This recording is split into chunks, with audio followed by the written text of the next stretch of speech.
Hi, everybody. So today's lesson is going to be for Thursday, April 23rd. You have a bell ringer today. It's kind of a long one.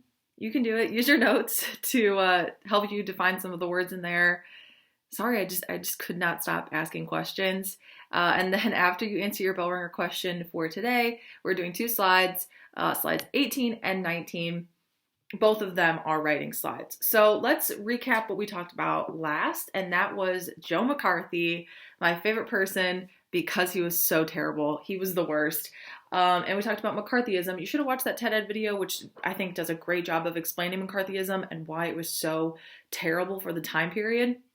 So Joe McCarthy was a senator from Wisconsin, and he was the one that was like, waving around the list of confirmed communists working in the federal government when in all reality he didn't have confirmation that there were communists working in the federal government. He just suspected it, and that is McCarthyism. When you spread fear and you make baseless claims that somebody is this or that, or they're harmful and they should be fired or removed or put in a prison or anything like that, you're just blaming somebody for something without having any evidence at all. That is McCarthyism. And he was just spreading fear, which in response made the federal government react. And how we responded to communism and communist parties being established and spies made things worse. So yeah, those things were very real threats. Yes, there were spies in the United States giving information to the Soviet Union, but the way that we responded to it made it worse.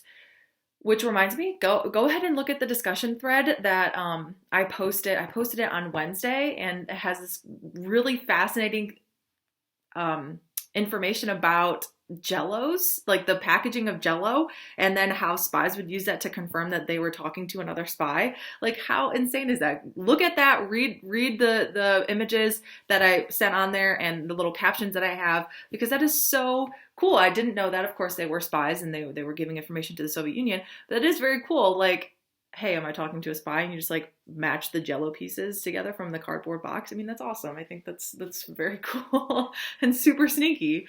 So there's that. So the study of spies was very real, and it was very scary, but we responded to it in a really intense way that just kind of induced more panic in society. So today, like I said, we're doing slides 18 and 19. The title is Part 2, Post-War America. There's 3 vocab words on this slide, so make sure you mark those down. And actually, right after the vocab word, the words are defined, so that's pretty easy. We have an election of 1952, and the winner is Dwight D. Eisenhower, or Ike, and his campaign slogan was "We Like Ike." And Richard Nixon is his vice president, and he was chosen because he was known for being strong or tough on communism, which is what people wanted. People wanted, we have HUAC, the House Un-American Activities Committee, and they are investigating people and putting people in prison. We have those spies with the Rosenbergs and people in the federal government being accused of being spies or giving information to the Soviet Union. So anyone who is tough on communism is popular in government at this time. So Richard Nixon is tough on communism. Later on, Nixon is going to be president himself. We're not there yet, though, but right now he is vice president. So our first vocab word, Secretary of State at the time was John Dulles, and he believed that only the threat of nuclear war would stop the Soviets. This is called brinkmanship. This was the diplomatic art of going to the brink of war without actually going to war. I think that's kind of easy to remember. Brinkmanship, you're going to the brink of war. This really just included threats and, testing your nuclear missiles, and other countries are going to see that you're testing them. That's a threat. That's a huge threat. So letting other countries know that you are a powerful country and you have a powerful military with your nuclear weapons, that's huge. That's brinkmanship. And that's really what the Cold War is. At the beginning, you are just threatening other countries with nuclear war. Going to the brink of war, but not really going to war.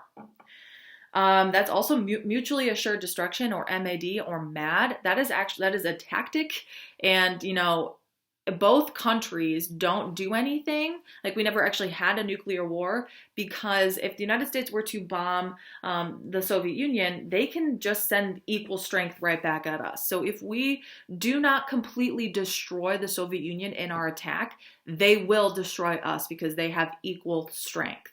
That's basically how the Cold War stayed cold at the beginning and like not nuclear war, because both of us have equal strength in nuclear weapons. So if either of us were to attack each other, we would both completely destroy each other. Mutually assured destruction. It is assured that we will destroy each other. M.A.D. MAD. Massive retaliation. This was the pledge that the United States would use overwhelming force against the Soviets, including nuclear weapons, to settle a conflict. Again, this goes with mutually assured destruction, massive retaliation. If you send something to us, like a nuclear weapon, and it doesn't destroy us, we will retaliate with all full force.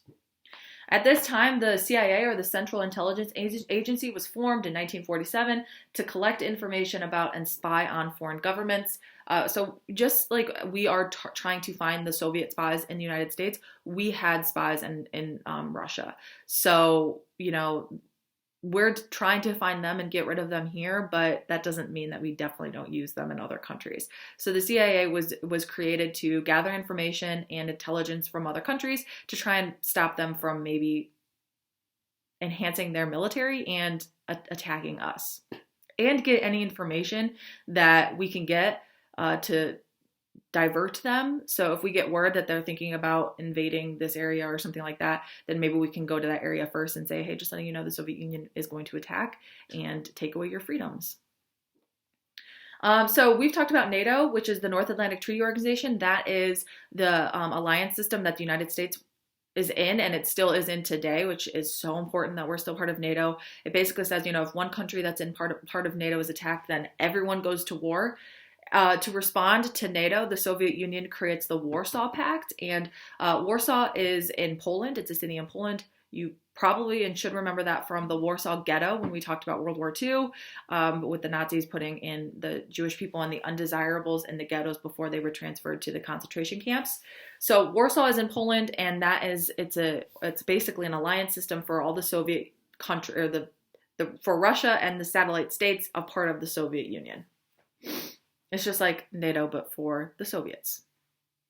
All right, so make a summary for that slide, and we will move on to the next slide. It is atomic anxiety. You have one vocab word on that slide, and it is hydrogen bomb. So we aren't finished. So we have the atomic bomb. We use the atomic bomb and drop the atomic bomb on Hiroshima and Nagasaki to end World War II, but that's not enough for us. We continue to take it one step further, and we create another nuclear bomb, and it's the hydrogen bomb. So, or the H bomb. The United States felt it was very important to increase our stockpile of these weapons just in case the Soviet Union attacked, which makes sense. You don't want to be in the middle of a war or a nuclear war, or if you survive, and not have anything. So this makes sense. Like, let's just keep going. We're also in the middle of an arms race, which is the next slide. So we need to keep going. We need to have more. We need to be better than the Soviet Union. So we would test these kinds of weapons in New Mexico, Nevada, Colorado, Mississippi, and Alaska. And eventually we come up with the hydrogen bomb. The hydrogen bomb involves fusing atoms together. So it says it right here, fusion is the same process that creates the energy of the sun and the stars. The hydrogen bomb is so powerful. It is beyond more powerful than the atomic bomb. So all the devastation and all the pictures that we looked at from Hiroshima and Nagasaki, the devastating effects on people and the experiencing radiation and the burns, if you survive those things and rebuilding your city, we just made it 10 times worse by developing the hydrogen bomb. It is so powerful. With the atomic bomb, we are splitting atoms apart, but with the hydrogen bomb, we're fusing them together, which would create a blast hundreds of times more powerful than the atomic bomb. This is insanely powerful. We have never had to use the atomic bomb. We've just tested it. And it says here, like, when we tested the bomb, it was beyond anything they had imagined. And the island in which the hydrogen bomb had been placed vanished. Gone. I think I've said this before, that the United States and other countries just like control islands in the ocean, in the Atlantic Ocean or the Pacific Ocean. We just like have control of these territories. Nobody's there. We just control them. Well, we tested it on one of the islands that we controlled, and the island is gone. Guys, this is so powerful. The hydrogen bomb is a scary thing. It is a scary, scary thing.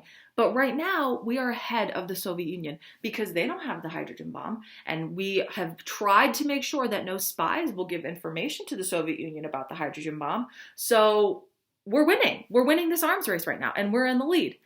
However, by August, the Soviets have developed their own hydrogen bomb. So we developed the bomb in 1952, and then the next August, so 1953, the Soviet Union has created a hydrogen bomb. So secrets are still getting out, which is scary for the United States because it's like we can't even control our own information or have any kind of advantage because information is getting pushed out to the Soviet Union. So that's really stressful for us. Again, it's a real fear because we want to have, control of our country and the information that is in our country. But we can't control it at this time. We still have spies and information is leaking out. So, and for some reason, I'm thinking of the political cartoon that we looked at or the propaganda image for World War I, and it works for World War II, the loose lips sink ships, because information just like spreading out, keep your mouth shut. Don't say anything so to anybody because you cannot let this information get out. So the Soviet Union has actually developed their own hydrogen bomb, and we are now equal again.